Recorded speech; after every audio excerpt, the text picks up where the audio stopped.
ಶ್ರೀಮತೆ ರಾಮಾನುಜಾಯ ನಮಃ. ವಿಷ್ಣು ಸಹಸ್ರನಾಮದಲ್ಲಿರುವ 7ನೆಯ ತಿರುನಾಮ ಭವಃ. ಕೃಷ್ಣನು ಪಾಂಡವರ ದೂತನಾಗಿ ದುರ್ಯೋಧನನ ಆಸ್ಥಾನಕ್ಕೆ ಬಂದ ಕಥೆಯನ್ನು ನಾವು 3ನೇ ತಿರುನಾಮ ವಷಟ್ಕಾರದಲ್ಲಿ ಕೇಳಿದ್ದೇವೆ. ದುರ್ಯೋಧನನು ತನ್ನ ಯೋಜನೆಯ ಪ್ರಕಾರ ವಿಷಯಗಳು ನಡೆಯದಿದ್ದರೆ ಎಂದು ಕೃಷ್ಣನನ್ನು ಸೆರೆ ಹಿಡಿಯಲು ಮತ್ತೊಂದು ವಿಸ್ತಾರವಾದ ಯೋಜನೆಯನ್ನು ಸಹ ಮಾಡಿದ್ದನು.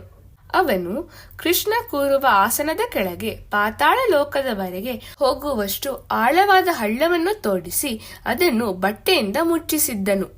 ಕೆಳಗೆ ಪಾತಾಳ ಲೋಕದಲ್ಲಿ ತನ್ನ ಬಲಿಷ್ಠ ಕುಸ್ತಿಪಟುಗಳನ್ನು ಕಾಯಲು ನಿಲ್ಲಿಸಿ ಕೃಷ್ಣನು ಬಿದ್ದ ತಕ್ಷಣ ಅವನನ್ನು ಸೆರೆ ಹಿಡಿಯಲು ಆದೇಶಿಸಿದ್ದನು. ಕೃಷ್ಣನು ಬಂದು ಪಾಂಡವರಿಗೆ ತನ್ನ ಅಚಲ ಬೆಂಬಲವನ್ನು ಘೋಷಿಸಿ ಪಾಂಡವರೇ ತನ್ನ ಜೀವ ಎಂದಾಗ ದುರ್ಯೋಧನನು ಕೋಪಗೊಂಡು ತನ್ನ ಸೇವಕರಿಗೆ ಕೃಷ್ಣನ ಆಸನದ ಅಡಿಯಲ್ಲಿದ್ದ ಬಟ್ಟೆಯನ್ನು ಎಳೆಯುವಂತೆ ಹೇಳಿದನು. ಆದರೆ ಕೃಷ್ಣನು ಹಳ್ಳಕ್ಕೆ ಬೀಳದೆ ಅವನ ದಿವ್ಯ ವಿಶ್ವರೂಪ ದರ್ಶನವನ್ನು ದುರ್ಯೋಧನನಿಗೆ ತೋರಿಸಿದನು. ಅವನು ದುರ್ಯೋಧನನಿಗೆ, ನಾನು ಒಬ್ಬ ಸಾಮಾನ್ಯ ಮನುಷ್ಯನೆಂದು ತಿಳಿದಿದ್ದೆಯಾ? ನನ್ನನ್ನು ನೀನು ಸೆರೆ ಹಿಡಿಯಬಹುದೆಂದು? ನನ್ನ ದಿವ್ಯ ವಿಶ್ವರೂಪವನ್ನು ನೋಡು. ನೀನು ಯಾರನ್ನು ನೋಡಬೇಕೆಂದು ಬಯಸುತ್ತೀಯೋ ಅವರನ್ನು ನನ್ನಲ್ಲಿಯೇ ನೋಡಬಹುದು. ನಿನ್ನ ಅತ್ಯಂತ ಬಲಿಷ್ಠ ಕುಸ್ತಿಪಟುಗಳು ಪಾತಾಳ ಲೋಕದಲ್ಲಿ ಏನು ಮಾಡುತ್ತಿದ್ದಾರೆ ನೋಡು. ದುರ್ಯೋಧನನು ಎಲ್ಲ ದೇವರುಗಳನ್ನು, 12 ಆದಿತ್ಯರನ್ನು, 11 ರುದ್ರರನ್ನು, 8 ವಸುಗಳನ್ನು, ಅಶ್ವಿನಿ ದೇವತೆಗಳನ್ನು, ಅವರ ದೇವಗಣಗಳೆಲ್ಲವನ್ನೂ, ಎಲ್ಲ ಅಸುರರನ್ನು, 14 ಲೋಕಗಳನ್ನು, ಕೌರವರನ್ನು, ಪಾಂಡವರನ್ನು ಮತ್ತು ಎಲ್ಲಾ ಜೀವಿಗಳನ್ನು ಕೃಷ್ಣನ ವಿಶ್ವರೂಪದಲ್ಲಿ ಕಂಡು ಭಯಭೀತನಾದನು. ಅದು ಆ ಕತೆ. ಆದರೆ ಇಲ್ಲಿ ಉದ್ಭವಿಸುವ ಪ್ರಶ್ನೆ ಏನೆಂದರೆ, ಕೃಷ್ಣನು ತನ್ನ ವಿಶ್ವರೂಪವನ್ನು ಹೇಗೆ ತೋರಿಸಿದನು?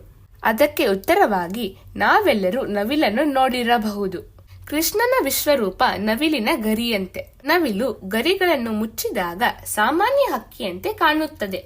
ಆದರೆ ಗರಿಯನ್ನು ಬಿಚ್ಚಿದಾಗ ಅದರ ವೈಭವ ಗೋಚರಿಸುತ್ತದೆ. ಅದೇ ರೀತಿ ಕೃಷ್ಣನು ಸಾಮಾನ್ಯ ಮನುಷ್ಯನಂತೆ ಕಂಡರೂ ತನ್ನೊಳಗೆ ಇಡೀ ಸೃಷ್ಟಿಯನ್ನೇ ಅಡಗಿಸಿಕೊಂಡಿರುವ ಪರಮಾತ್ಮ.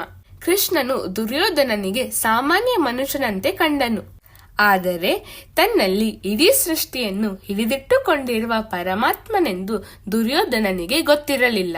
ಕೃಷ್ಣನು ತನ್ನ ವಿಶ್ವರೂಪ ದರ್ಶನದಲ್ಲಿ ಇಡೀ ಸೃಷ್ಟಿಯ ವೈಭವವನ್ನು ತೋರಿಸಿದನು. ಅದೇ ರೀತಿ ಸೃಷ್ಟಿಯ ಮೊದಲು ಈ ಸೃಷ್ಟಿಯಲ್ಲಿರುವ ಎಲ್ಲ ವಸ್ತುಗಳು ಹೆಸರು ಮತ್ತು ರೂಪಗಳಿಲ್ಲದೆ ಇರುತ್ತವೆ. ಅವು ಮೂಲ ಪ್ರಕೃತಿಯೊಳಗೆ ನೆಲೆಸಿರುತ್ತವೆ. ಅದು ಪರಮಾತ್ಮನ ದೇಹವಾಗಿದೆ. ನವಿಲು ತನ್ನ ಗರಿ ಬಿಚ್ಚಿದ ಹಾಗೆ ಕೃಷ್ಣನು ಈ ಜಗತ್ತಿಗೆ ರೂಪ ಕೊಟ್ಟಾಗ ನಮಗೆ ಗಿಡ ಮರಗಳು ಮತ್ತು ನದಿ ಬೆಟ್ಟಗಳು ಕಾಣಿಸುತ್ತವೆ. ಭವಃ ಎಂದರೆ ತನ್ನೊಳಗೆ ಅಡಗಿರುವ ಸೃಷ್ಟಿಯನ್ನು ಹೊರಗೆ ತೋರಿಸುವುದು ಎಂದು ಅರ್ಥ. ಶ್ರೀಮತೆ ರಾಮಾನುಜಾಯ ನಮಃ.